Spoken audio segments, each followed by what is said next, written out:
on the year, and 6 assists for him as well. Brindley off the backhand, Mitchell to it, and his drive was blocked by a stick in front. Did not make it to the netminder. So Nyes helped to push the play down the ice. Pitlick looks to take control behind the goal line. Lancers to it. Big check from Mason Wheeler. Tri-City to it, and it's Matt Nyes. And Devlin slow to get off, and now we got a fight in the defensive zone of the Tri-City Storm as Wheeler trading blows, left-hand punches here with Mitchell. And this one's over.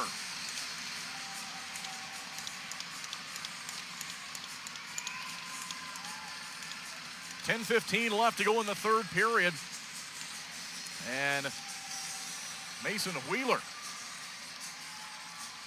he laid that big check, and then I think he had to answer for it. I was actually watching the Omaha skater. Wheeler with the automatic 15-minute penalty will head down the runway.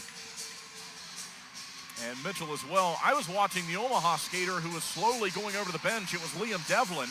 He looked like he was shaken up. And as he was going over the bench, I turned to the right, which is your left if you're watching on Hockey TV. That's a clean hit from Wheeler.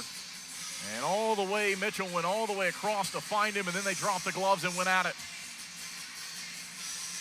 And almost everyone inside Ralston Arena to their feet. They're announcing the penalties now.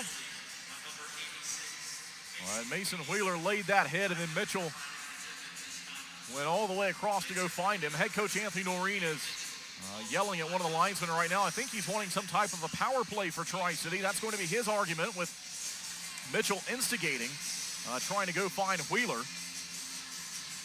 But we'll see what happens. We'll see what's called.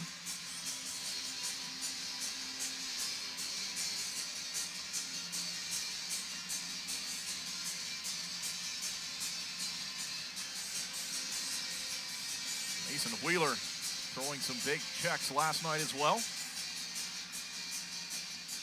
The biggest one of the night was from Connor Hutchison on the logo at center from last night's game.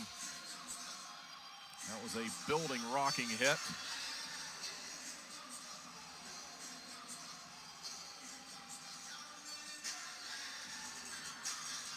So the penalties at 9:45, 5 minutes for fighting and a 10-minute game misconduct for Mason Wheeler. 5 minutes for fighting and a 10-minute game misconduct for Cam Mitchell. And that's what's being listed right now. Those are the only penalties that we see. And so I think after this, we're just going to play 5-on-5. This does give us sort of an intermission feel. We'll get a break as these two teams can settle their nerves. But Wheeler, Tri-City with 7 defensemen in the lineup tonight, and that's one gone with Wheeler. And Cam Mitchell, a forward for the Lancers on the right wing side of line 3 tonight. So that's a defenseman and a forward for each team there gone. 5-on-5. Face-offs outside of Tri-City's defensive end.